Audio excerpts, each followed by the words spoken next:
Welcome to Explore, Explain.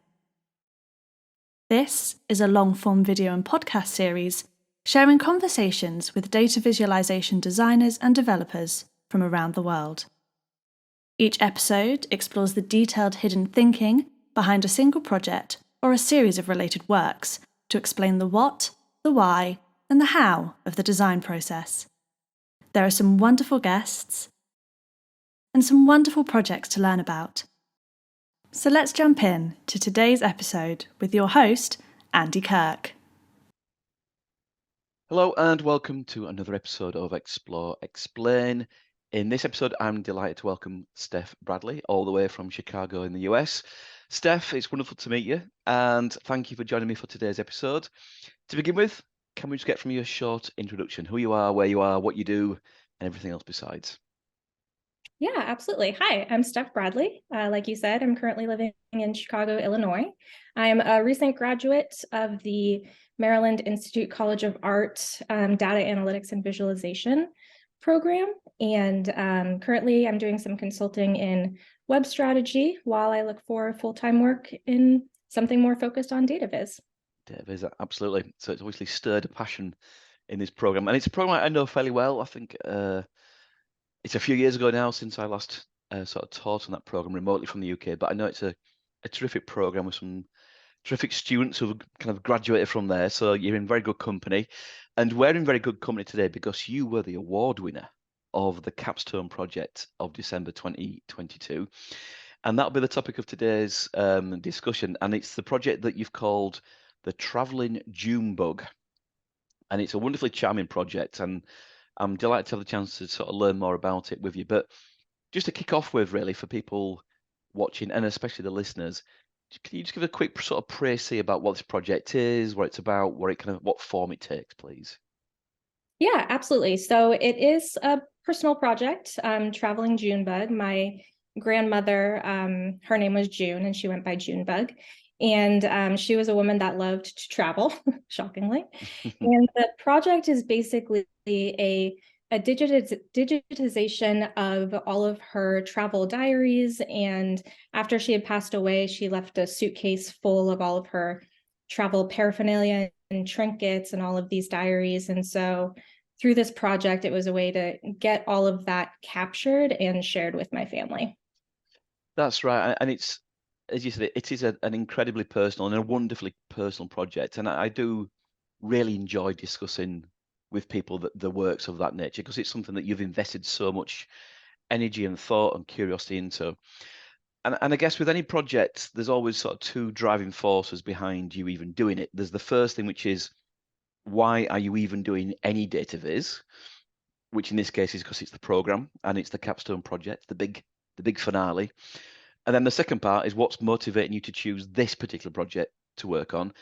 And we'll get to that second thing shortly. But can you just give people a sense of what's expected of you and what's required of you for this Capstone project? It's a significant chunk of work, but what's the sort of outline requirements that you're facing initially? Yeah, so the Capstone project is basically the end project for this program. And the program itself is 15 months long, and the Capstone project is 16 weeks of it. So like you said, it is a pretty good chunk of the program. The requirements are pretty broad. It's, basically a way for students to utilize the skills that they've learned throughout the program and really work with any topic, data set, subject of their choosing. And, as long as they're kind of checking the requirement boxes, they can really do whatever they want. Right. So yeah, nice. And I Nice guess and 16 weeks it is a big chunk of time, and I guess there must be a certain amount of pressure that weighs on you to find something meaty enough, something of enough kind of heft and substance to sort of do justice to that 16 weeks. But as you said, not least, you're trying to demonstrate what you've learned, or over the last previous X number of months on the program. And I wondered, when you kind of came into this Capstone project, where did you think at that point your skills had developed, where your strengths were, where you at that point maybe your gaps were, and were you also through this project trying to push yourself into out of a comfort zone and try new things and apply new skills that you'd not really maybe had the chance to demonstrate on such a size platform before that? Yeah, I had found throughout the program that the courses or the assignments that I really enjoyed the most were more about creating my own data set versus using some big data set that already existed. Although I liked those projects too, but I really liked kind of sourcing my own information. And I was drawn to the website aspect mostly because that's kind of where I was more comfortable. Sure. My background was working for a website design agency. So, even though I wasn't a developer, there are so many great tools out there now for no code websites. And so that's kind of where my comfort lay. And then in terms of stretching myself, I did want to learn, more about web development. I had started out being like, I'm going to learn React and build this in React. That didn't really work out. I learned a lot about it because I chose to build on a platform that used React components. But so, it was a nice balance. Like I wasn't actually going to learn everything that I needed to know. But and I guess part of this is learning the things that you're not comfortable with, that you not feel that you've quite got some mastery over, but that can help you then sort of say, well, beyond this project, I'll look to kind of spend a bit more time learning that thing or that thing as much as the things that you do demonstrate. And I'm glad you mentioned that sort of data sort of sourcing and kind of codifying aspects, because that is such a huge aspect of this, because you were faced with so much different ways of slicing up and carving up and categorizing the data, and we will come on to that shortly. But just still in the realm of the kind of people aspect of this, how much in your thinking through this 16 weeks are you, I wouldn't say sort of preempting or predetermining what's expected, but are you mindful that this is going to be judged at the end? This work is going to be marked.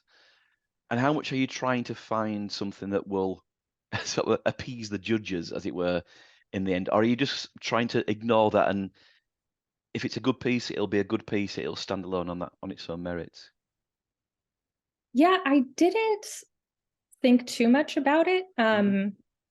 I obviously wanted to graduate and earn my degree, but I think that they purposefully kind of make the requirements so broad so that we really are able to do what we want to do. Sure. So I, early on, I made sure, and I was really great working with advisors in that program too, and just being like, okay, did I get everything that I need to put in here to graduate, to like pass this project? And then, once I had that, it was really more just about making something that I would enjoy, that my family would enjoy. That's right. And that does lead us on to another aspect of people, which is the audience. And of course, because the project has this relatively almost, I guess, artificial in some respects context of it's for a project, there is still an audience out there beyond just the people marking it and just beyond your peers on the program. And what I loved in some of your documentation that you shared with me, the thinking that you put into defining what you thought would be the sort of primary and maybe the secondary audience, which is principally your family, and then I guess by extension, people outside of your family who would be able to relate or resonate with the sort of personal stuff that you've put forward. Again, can you just sort of speak to your sort of thoughts around how you did that definition? And I wonder, as much as anything, did you have to remove some potential audience demographics to think, right, I can't serve everybody's needs, I'm going to narrow it down to this bunch of people? Yeah, it was something that I struggled with a bit. As you mentioned earlier, there was kind of some pressure at the beginning of starting a project like this that, it is a long time. It's, for this academic program, and should I be working on climate change data, or, Right. something is gonna, I don't know, Change the world. right, exactly. For lack of a more realistic term. Got you. Yeah. And so I definitely did struggle with that. I had a couple of different ideas for maybe how I could create something that would entice a broader audience, or that really spoke to a broader audience. And that was something that my advisors and my classmates really helped with as well, because once I kind of just gave in and I was like, you know what, my audience is my family. It's people. Yeah. And small audience, they're varied. Mm. So I have that, but for most real world projects, you have a defined audience, or you're creating one, you have boundaries and you have limits, and you're trying to sell something, or you're trying Of course, to get yeah.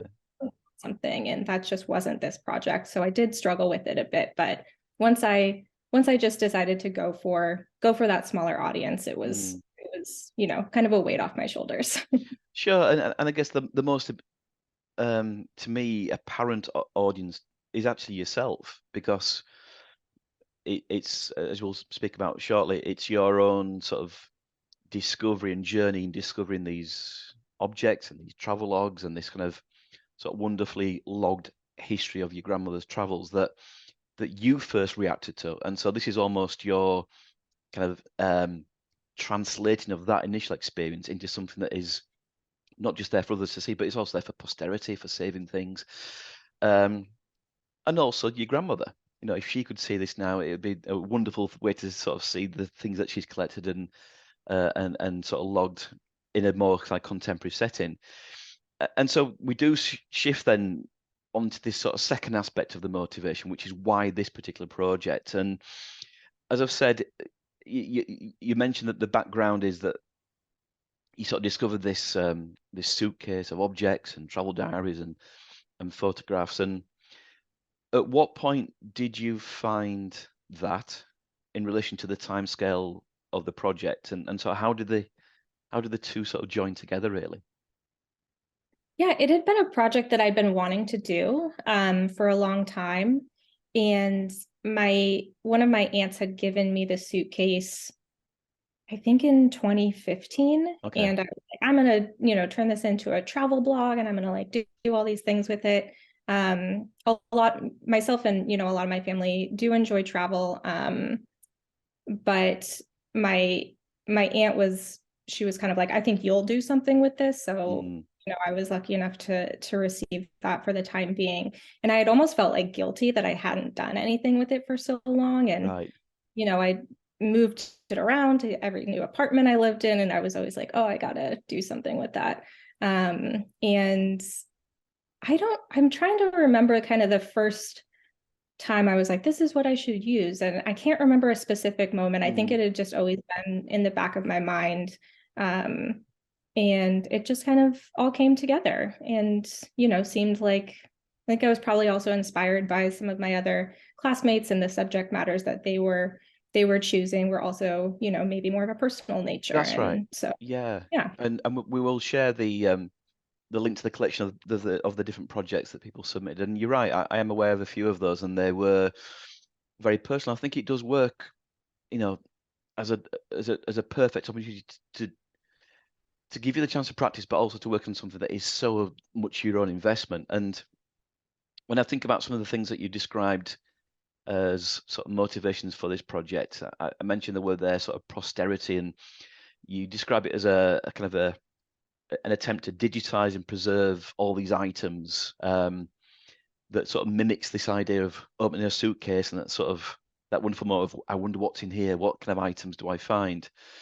But I guess also when you mentioned before this idea of sourcing your own data, even if you remove all the personal connection you have to the subject matter and your grandmother, the chance to turn this into data is such a rich prospect. And again, when you first set out in this journey, did you think, I know that I want to work on something to do with this, and I know that I've got plenty to work with, but it may be too much. There may be too much work that I give myself there. Did you have moments where you thought, oh, this is a 28-week project, not a 16-week project? Yeah, definitely. I'm a product manager in real life, and so that I'm pretty logically minded when it comes to, what steps do I need to take to make this happen. I've worked with a lot of developers and designers where I'm the one scaling back their Right. ideas, trying to be a little bit more realistic with the scope of work. And so even though it seemed like a lot, I was very understanding from the beginning that I wasn't going to get through every journal, for example. And so I kind of like that feeling of just being like overwhelmed by the amount of information, and then being able to go in and, find the connecting points and kind of connect the dots and really look through things. Not to say that it was easy, but it's a challenge that I really enjoy. That's right. And I think it's certainly better to be overwhelmed than underwhelmed by Yeah. any struggle to find anything of interest to work with. Now, when you first sort of set underway with this project, did you have any initial ideas of the kind of, I don't know, like the aesthetic, the ideas? Had you seen any other sort of travel related visualization projects that you thought, I'd like to emulate that, or I'd like to avoid doing that because that's been done? I'm also thinking by extension, we live in a time now where so much of our travel is logged on things like Instagram and different social media platforms. So there are so many different things that you could do, but what were some of your, I don't know, initial mood boards or sketches, color palettes that you were sort of gathering that sort of just initiated your sort of process? I had so many ideas, which was good and, a struggle. Sure. I am used to working on a team where you kind of, have people to, tell you, oh, this is better than this, or kind Yeah, of yeah. that sort of thing. And I did have that in terms of advisors and classmates, but ultimately it was up to me for what I wanted to create. I did do a lot of research on travel blogs. That was something that I had a travel blog before, and back in 2015 when I got the suitcase, that was what I was planning to do. I looked up a lot of diarists and like diary archives. There was a great New York Times article from World War II Dutch diarists that I really liked, kind of how they had all been gridded together, essentially, Okay. which is an inspiration that I took. I looked at a lot of map and timeline combination things and struggled with that as well a bit, because I couldn't really figure out for me, was a map important? Do people need to like Yeah. look to see where, Antarctica is on a map? I feel like they probably know where it is. Does it matter what year she went there? I Yeah. don't know. And so those were kind of some of my initial struggles. And I had also the first version of kind of my design aesthetic was more illustrative. I Okay. had done illustrations for each of the diaries, and spent so long on them, and they're not used anywhere on the site. I went more for the photography based aesthetic. Yeah. And again, that's, I guess that's in a way one of the things that a capstone project is designed to get you to confront, that struggle of self-discipline and self-judgment of what to do and what not to do and what to invest time in and what things to not be tempted by. But we'll pick up on the photographs shortly, because I do feel that that's first of all, it's a crucial part of the assets that we see in this project, but it's also, in a sense, a data transformation exercise in my view for this. But I guess moving on to the data, and I'm just going to read out some of the sort of headline dimensions of what you were kind of encountering here. So your grandmother wrote 11 diaries to document her adventures across all 7 continents over 30 years. That's already a lot of stuff to work with. And just taking the example of travel diary number 3, which is a 150-page handwritten journal about a solo 3-week trip across Europe in 1982. And then you've got 64 travel-related items found in the suitcase. You've got your grandmother's own photographs that she took, and I know there were lots of those. And then also some tape recordings, so audio material to work with. I mean, how did you I'm just imagining sort of all this sort of spread across a huge table. Where did you start with all this? Did you just read some diaries and just wait for some things to form, some synthesis of an idea to form? And yeah, you can speak to that. How did you kind of combat all this material? Yeah, I absolutely started with reading the Right. diaries and transcribing them, and was looking for, what consistencies did she have throughout the diaries? Was there something that she always wrote about? Was there a consistency in how she formatted her diary? Okay, so sorry to interrupt, but almost like an analysis of your grandmother's diarization process. Right. Yeah, absolutely. And in the audio and the photos speak to that as well. Starting with her fourth diary, she took a tape recorder with her everywhere that she went during her, excursions during the day. And that was so that she could include more detail when she would then go home or, go to the hotel at night and write about that day's adventures. So once she started doing that, there was a whole lot more detail, even in some of the beginning ones. And so I was just trying to look for some of those consistencies in the formatting, and pinpoint too, because she was so interested in the details. She names every single thing that she visited. So Right. if she went to a museum, or if she went to a couple of museums that day, she would name each of them and what she saw in each of them. And there's just so much detail. And so I tried to capture all of that as well. And so that is really where I started. And then she Yeah. also references the photos in her in the diaries. So she'll say, oh, I took photos here. You can really match that up. Whereas, like you said, with kind of our current culture of I don't do anything during the day and I've somehow taken 4 photos. Like I'm not noting when I take Yeah. photos, but Yeah. she carried a camera with her, and film was expensive, and it was expensive to get it developed. And so she was very intentional about the Yeah. photos she took and the things that she wrote down. And if you don't mind me asking, the nature of the content that she was logging and writing, was it more kind of matter of fact, today I did this and saw that, or was it her reflections and feelings about the things that she was also encountering, or was it a mixture of both, I guess?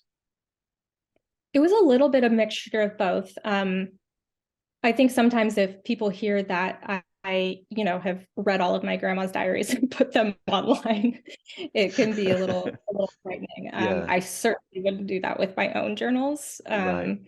But she wrote these to be read and to be shared. So they are personal, but they're not private. She Yes, didn't that's a good way write of putting it. down, yeah, she didn't write down anything that she didn't want, anybody to read. Yeah. And it was very factual. Yes. They do follow, that was what she enjoyed capturing. Yeah. There's some reflection, but surprisingly not that much. There are personal stories or stories about people that she met, but there's not a lot of, and it made me feel this way. Right. Absolutely. Because of course, the thrill of travel is that mixture of moments of, you see something that creates a sense of awe, wonderment. Then there's moments when you're away and you're thinking, I'm a bit lonely. I feel, far away from home, and you're in new cultures, and there are all sorts of things you could imagine being captured on this. But I also wondered, to what extent you had to sort of have a mindset of not just listening to this stuff as a granddaughter and really enjoying listening to your grandmother talk and just right, head back in the game. This is a project that I have to kind of quantify and codify these things. And was that a struggle once you kind of got into the flow of it? Were you quite sort of focused on, right, this is what I want to get out of this? It wasn't too much of a struggle. I read each diary before I started working on them. Sure. So I would kind of read through it, in a way that I'd be able to enjoy it as a granddaughter and Yeah. have all the feelings. Yeah. And then I would kind of go back and do the transcription. That's also it would just give me a good idea of what I would find. But I really did read it for pleasure first, Sure. and then went back. And so I didn't, have I think probably the thing that I would just get the most distracted by was just how like beautiful and like delicate everything was. It's hard to like read through these diaries and not appreciate the craftsmanship that went into them. And then, my brain is going off on some tangent of like, when have I ever done something this beautiful? Like, she was amazing. Well, I think the project itself captures that, so I wouldn't worry too much about that. But I think one of the things I also noted in one of your commentaries was you sort of also set off looking at the diaries, and you seem to be expecting at least to be maybe working more towards a trip-based dissection of what was captured. And then you said sort of things like, capturing how long she spent on this trip and how far she went on that trip. But there was also then moments that you encountered of maybe some gaps or things that didn't sort of complete a trip in a very sort of linear sense. And I wondered if those moments were, I guess, helpful to just sort of push you towards what you ended up doing, or if at the time you felt, if only I had that thing, then that would make this pathway viable. I'm sure that I had that thought quite a few times. I can't really remember any specific, but something that really helped with kind of wrapping my head around that was conversations with my family, with my aunts in particular. I had this idea in the beginning that I'd be able to compare the trips to each other and, look at the number of days traveled, how much did she write on this trip versus this trip. And I was talking to one of my aunts, and she, asking her about what she remembered from, what was her experience of her mother going on these trips when she was younger. And she said that my grandmother had spent so much time planning them. She loved planning them, and each trip was the trip of a lifetime. And so they weren't something that could be compared to one another. Each trip was really like an evolution. It was the next step. It wasn't an iteration of a previous trip. There were a couple of times when she would mention something like that. Like in her third diary, she literally wrote, "Next time I should bring a tape recorder." So that there were a couple of like through lines like that, but because they were unique and it was always the trip of a lifetime, it was easy enough to move past that idea. And I'm sure if we think about our own travels, every trip that we take is in some respect a desire to repeat the things that we've enjoyed last time in a new place, or to not do the thing that we didn't like last time. And so it's always like this sort of reaction, I guess. Talking now about the photographs, because as I said, I do see this as it's an asset that you're using and you're sort of extracting and taking. And what really struck me about the project was the beauty, the elegance, but the consistency and the very evident care and attention to detail of photographing these items, whether it's the angle, the lighting, the shadows, the distance from the object. I mean, first of all, do you have previous experience photographing to this level of quality? And if not, well done. But just sort of talk me through the mechanics of how you sort of set these photographs in motion, how you accomplish them. Yeah, that's very nice of you to say that, that marking the consistency, because I really just took them with my iPhone. I started and I was like, okay, I'll get some content up there so that I have photographs to use, and then I'll retake them in some fancier way later. Right. And all of them are just my original little iPhone snaps. So I did have, I basically placed them on each item on a white poster board so that it didn't have anything behind it. Yeah. And I would kind of move them around my apartment based on the time of day. There were a couple days, I think, where it just like it was too stormy, or it wasn't natural light, and Right. so I was do these ones tomorrow. But no, those were all just done with my iPhone. Well, that's not a bad advert for the iPhone, and other phones are available out there, of course. I mean, yeah, as I said, the quality of the photographs is perfect, and I mean quality in two respects. The quality in a technical sense, but also just the design quality and aesthetic. And I think it does move us on to the design stage, and to think about the different contents that you've pulled together. And I think the first thing to remark on is the aesthetic quality, and it does have this sort of beautiful vintage, not quite sepia quality to it, but it's certainly non-primary colors. And so, although I tend to talk about colors later on, did you start off quite early trying to formulate your sense of the color palette, the aesthetic, and then everything would follow thereafter? Yeah, as I mentioned originally, the aesthetic started off with more hand-drawn illustrations, and I was still going to use photographs of the items, but they were going to play a smaller role. And my idea was kind of to do this like ultra digital, like monochrome illustrative. Right. And that is still reflected in some of like the icons. But when I decided to move to the photographs of the items and the diaries in particular, I really struggled with that color palette because most of the diaries are toned down in their own design. They're kind of more muted colors, but there are a couple, like the one from when she went to Australia is this bright tropical fish. It's basically like, that one is ruining the aesthetic.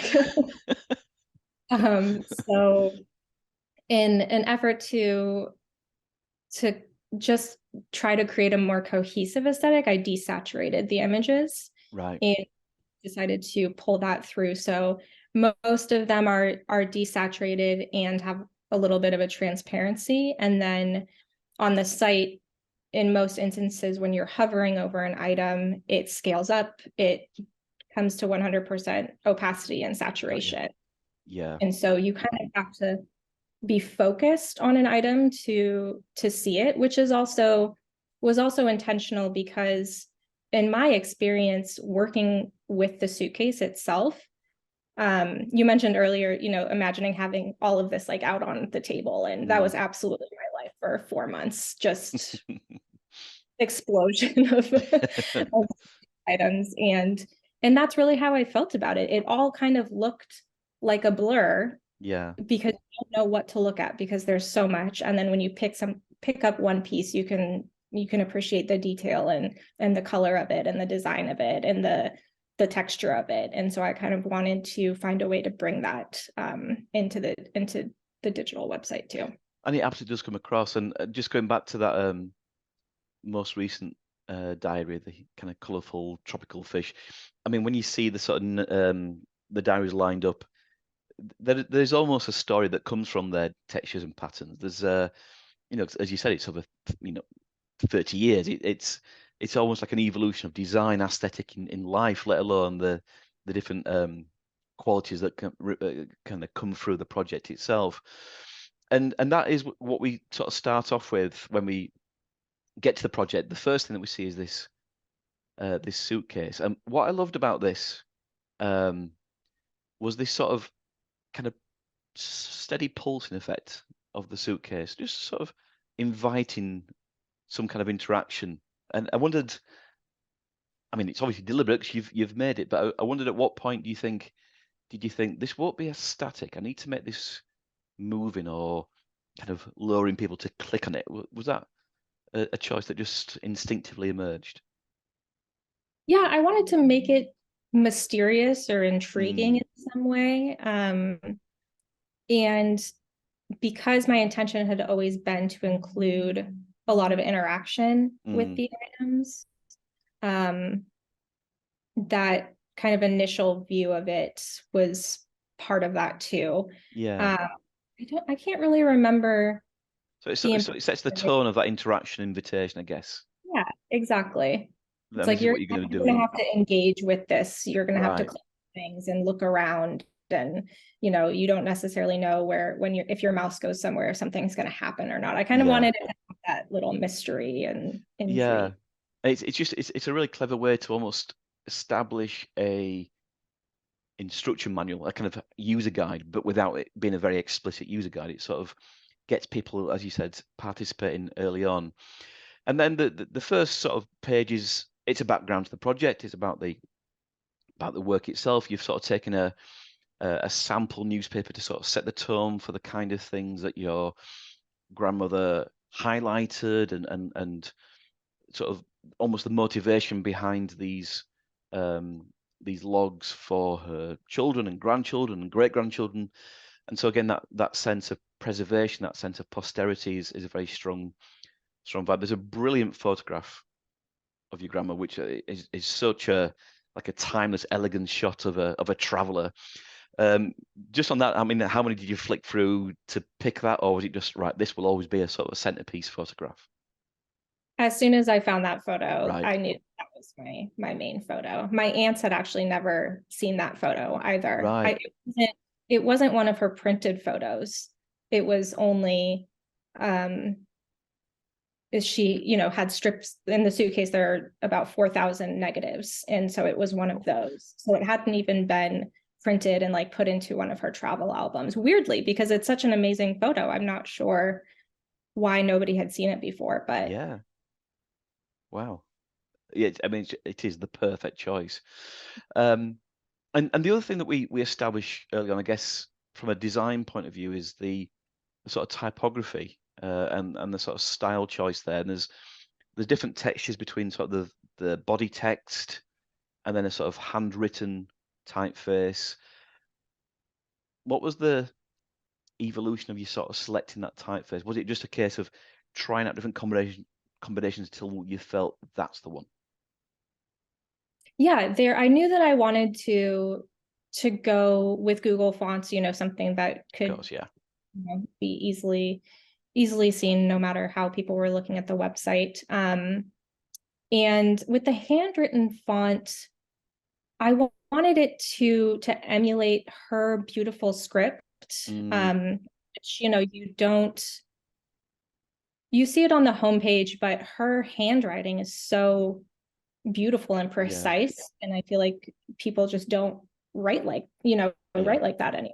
And that was kind of a staple too of her. She, we knew that even when I was a little kid, I was, you know, this handwriting is so beautiful. absolutely.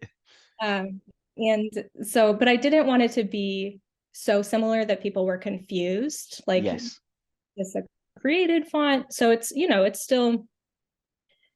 still a font, it's still a Google font, basically. Yeah. But it does get And across that then different texture yeah, alongside the more kind of almost typewritery courier style font with the body text, and that's such an important aspect to being able to include all these different materials on the page and make them quite clear to the visitor which one's which and what's more of a label versus more of a content to be read. mhm. So I think that the choices are absolutely perfect. Um, Going on to the second main content page, which is the suitcase. And I suppose the first question I'll ask is, why was this content page number one versus the other things that we do encounter?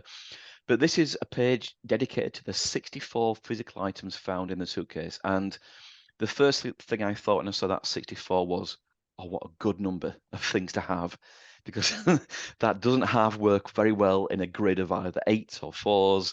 Thank you for only having 64, grandmother, and not 63 or 67. So yeah, what was the thinking behind the suitcase being, content page number one? And again, sort of talk us through some of the thinking of this particular page of interactive gallery items. Yeah, So one of the purposes of the site too is to be very exploratory. So even though obviously in a vertical menu list, there is a hierarchy. Yeah. Wasn't necessarily the intention to say, okay, you know, the suitcase is at the top of this list, therefore it's the first page that you should look at. But it is my favorite page. um, I just wanted something dedicated to the amount of work that she put into it. Right. And I think when you can see all of those items together, it really gives you a sense of like, oh, okay, this isn't just a travel log. This isn't just, you know, A few notes.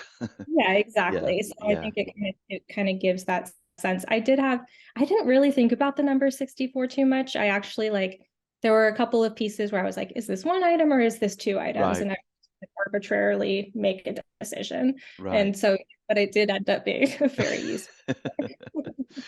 So yeah, so this is an interactive gallery, and you can sort of filter the items, you can navigate around the items, you can click on the items to get a zoomed in view, and also sort of more details. Again, it's as you said, it's a really nice exploratory thing that sets the notion, sets the motion of the project. And then we go from suitcase to the timeline, and this is something where you do give it quite an analytical, I'm not going to say dashboardy treatment, but it is almost like the facts and figures and the stats of the travel that your grandmother went through. Again, can you just sort of speak to some of the headline thoughts around the different contents that we see and the different style, and also the sort of chart types that we see perhaps for the first time? Yeah, so both the timeline page and the destinations page are meant to showcase a couple of things. First, her goal was to visit every continent. And so I wanted, that was kind of just always in my head from the beginning. I think because it was one of the only things that I really knew about her travels before I started this project. It was like, Randy wanted to go to every continent and she did it. And so the bar chart on that timeline page it's split up by continent. So if you hover over a diary, it shows you on the corresponding bar chart which segment of her trip within a particular continent was. On some of her trips, she went to multiple continents. On some of them, she didn't. And it also kind of highlights it on a little map that's on there. And yeah, that's kind of what it was born out of, was this. I wanted to make sure to include that had been her life goal, one of her life goals, not her only life goal, obviously, in terms of travel. You're right, and it does lend itself to that sense of quantifying all this, whereas a lot of the other stuff is perhaps qualifying and more sort of personal stuff. This is, how long was she away for? How many countries? How many different entries? So it's a page where actually I imagine that the work that went into gathering these stats was not insignificant, but it just summarizes it into quite a few nice sort of soundbite facts and figures. Yeah, absolutely. And part of the, it's not perfect. She went on a lot of cruises, and so if you're on a Mediterranean cruise and overnight you're going from one country to another, like, what country are you? What continent are you in? Where am I right now?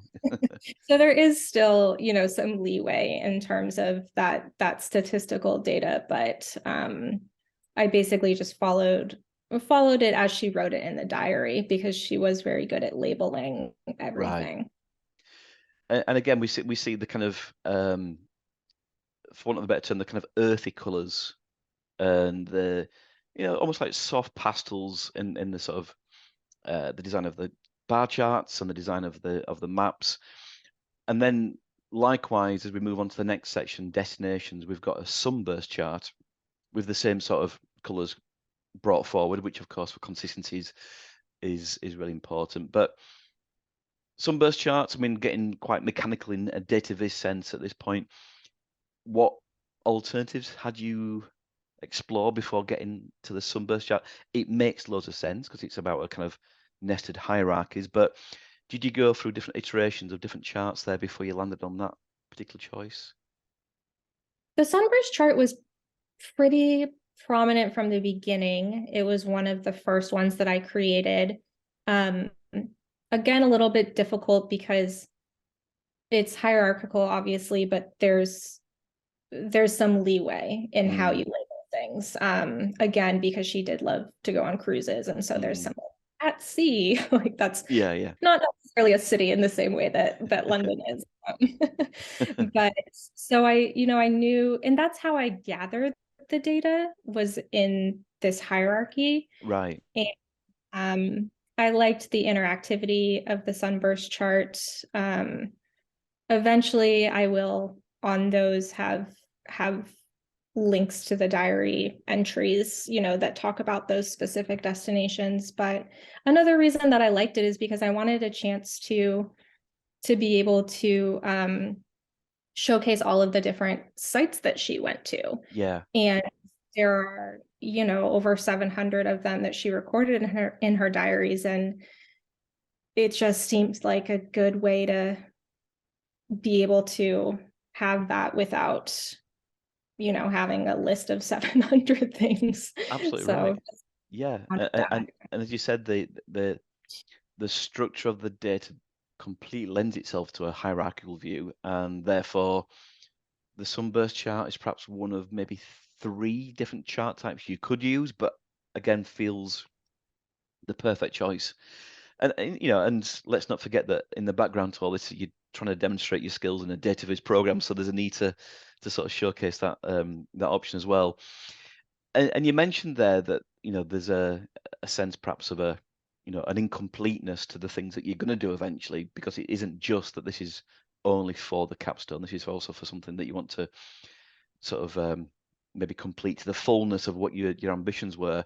And there's nothing more perhaps captures that than the next sort of almost half section in a sort of Harry Potter train platform sense. The map, which is currently in beta, this is something that you obviously sort of started the groundwork for and the thinking for, but I guess requires a bit more data collecting and or cleaning. Is that correct? Absolutely. That's one of the great things about this project is how much it lends to more learning for me personally. And there are a couple of things on there that I do. For example, for the Sunburst charts, I built them in Flourish. That's something that I would, I'm now working on, bolstering my D3 skills. And that's something that I want to read, kind of bring in that more native sense. And the map is kind of the first iteration of that. I actually just built that in the last couple of weeks. It's not something that was included in the initial project, because again, does a map matter? I don't know. I don't necessarily think you need to have a map to take the content in, but I like it. And I spent a lot of time on those SVGs basically for the different countries and for other parts of the site. And so I wanted to kind of bring those all together. And yeah, that was just my way of writing JavaScript with chatbots and exploring that. So it's a really cool project in that sense, but yeah, there's a lot on there that's not fully realized. I don't have all of the diary entries up on the website yet. Yeah. So when you click on a country, or a state, which is also can you, where's the hierarchy there?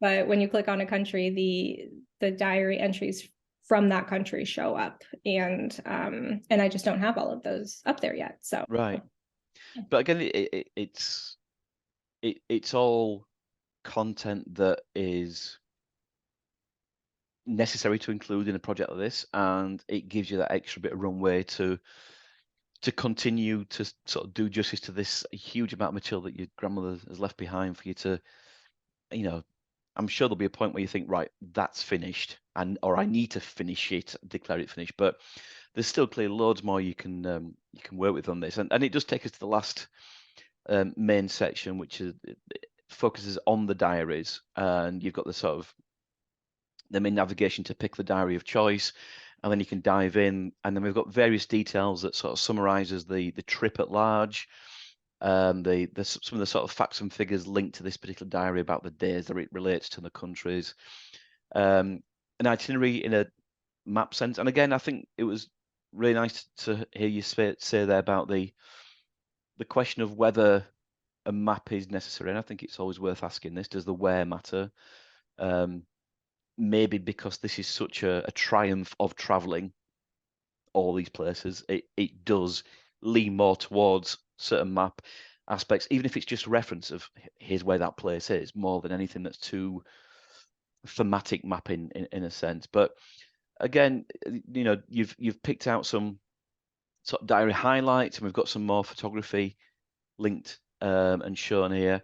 So just in a rough sense, what was your sort of almost editorial mindset as you pick out highlights or entries? Was it just, again, based on relatively instinctive, that's a nice bit to include, maybe I'll have that as a highlight? Yeah, I wanted to include the highlights because there is just so much content. Sure. She wrote her own highlights oftentimes. You know, she would have postscripts or post-trip entries, and she would say, this was a highlight of the trip. And I was like, well, that's easy enough. Like, it's almost like she knew you were doing this project in the future. Yeah. And I just thought it kind of helps give a sense of what you might find, just the sense of that diary, because they all do have their own little personality. You know, she did evolve as a writer and a traveler, and you know, and travel evolved too, you know, like her trips from the 70s are very different than her trips from the early 2000s because of the change in travel style. Exactly right. And so, yeah, I thought it was just kind of a good way to give a little summary, show a map. Again, I do like, you know, having some sort of map, and those get more specific too, and show the actual like cities or destinations that she went to, and kind of show the where she went first, and right, that timeline aspect as well, or that journey aspect. And yeah, those were really fun to put together. I redesigned those after my capstone project as well. They were pretty similar, but I moved the content onto a new platform after my capstone. And part of the reason for doing that was to use this content management system and be able to have consistent diary pages and consistent entry pages without having to every time. And I guess that makes it more scalable for you to continue to fill all these gaps in going forward. Now, just sort of reflecting on some of the little design details. I love the little design details, and I love things like the interactive little June bug, the little help thing. I mean, again, what was I mean, it's obvious where that came from, but what made you think, actually, that'll be my little device for on-the-spot help? Yeah, I kind of designed it. So the June bug it's a very recognizable icon to our family. Sure. My grandmother, because her nickname was Junebug, she used a ladybug stamp. I don't know if you've ever seen a Junebug, but they're not as cute as ladybugs. Right. So kind of like her insignia was a ladybug. Right, okay. And she had a stamp that she would sign all of our birthday cards, any letters, anything with. And so it was just very recognizable. And so when I turned that into an icon, I just immediately was like, this is the best thing I've ever made. It's just so cute. Yeah. So it ended up being the little like helper bug. It's kind of the tooltip designation, and then like the favicon as well. So it's kind of the little mascot for the project. Absolutely. And again, you mentioned earlier the illustrations, the hand drawings, and you know there are some that do make it in. So you spoke before about a lot that didn't. Are you tempted to bring any of those back in as you continue to evolve the sort of the site going forward? With the illustrations, possibly. I like I'm glad I went with the choice of doing the photographs for the most part. But I do have a couple of pieces already made, especially when it comes to kind of the summation of the statistics, kind of comparing, if you look at, I think it's on the timeline page, if you scroll down on that page a little bit, it shows the collected statistics. And so I do have a couple of illustrations around like, okay, throughout all these diaries, she wrote this many words. That's about the same as this novel, something recognized. Yeah. Or like the number of miles that she traveled is this many times around the globe. So I do have some illustrations that I might bring back in around that. And yeah, who knows what direction it'll take next. Absolutely. And it's lovely that you've got the scope to be able to continue to sort of chip away at it and take it in different directions. But I guess as we sort of look now through the sort of rear mirror, reflecting on the work, I mean, obviously very successful from the point of view of the capstone, and brilliant from the point of view of someone like me looking at it. But yourself, you'll be your own biggest critic. What would you look back over now and think, I wish I'd done that differently, or given the opportunity in different circumstances, maybe you'd like to revisit something? Any headline thoughts there, or have you got a degree of contentment, which you absolutely should have if that's the case? I had a lot of things that I wanted to fix after the capstone. And I did a lot of them already when I rebuilt the site. Part of that was I was coming from a web design background. I couldn't get over my mortification that it wasn't mobile friendly from the get-go. Right. Okay. Yeah. And I had to keep reminding myself that first iteration was really like a prototype. I wasn't even from the beginning, I wasn't planning on keeping it on that platform. Sure. And it just was this thing that really bothered me. And so that was something that I was really keen to fix pretty quickly. And I think it was a week after the capstone was over, I was like, I got to get this done. And so made some of those mobile friendly. And then I think, as I mentioned too, there's some opportunity to kind of rebuild some of those charts and visualizations, add some more, add more links and more context so that, if you want to read about the time that she saw the statue of David, you can filter by country, or by city, and then go and read about that, go and read about that experience. And so I have a couple of more those connection points that I want to make. But that's a really nice idea. Yeah, nothing really that that I would want to redo completely. I like the direction it's taken. That's it. Don't change a winning team is the phrase there. So the last couple of questions. I mean, I think it's fair to say that the answer to this question, which is, was it an enjoyable project, is yes. Irrespective of the kind of deadline, I'm sure the stresses that would kind of emerge as you got close to that. I also think I know what your favorite part was, possibly, but correct me if I'm wrong. The little June bug sounds like it was, pretty much the front and center of that. But I just think what you set out to do this as much as anything for the family. And so what was the favorite bit of feedback that you received from a member of the family looking through it? I got a lot of great feedback. People, my family were very excited to go through it. I think they're probably, waiting for me to add more content up, because from a family member point of view, they want to read the diaries and see the film. But no, I got a lot of really great feedback. Something really early on, a bit of feedback that I still kind of relish was, because this was exactly my intention. One of my favorite pieces is just that homepage visualization of the suitcase floating in. One of my classmates said that he could hear the latches click open. Nice, yeah. He hovered over, and I was like, yes, that's exactly what I wanted. Yeah. So that for me was very, very validating. And it's such a great sound too. Yes. And so that was really good feedback. And yeah, my family is very, very excited that it exists, very appreciative and excited to see the rest of it.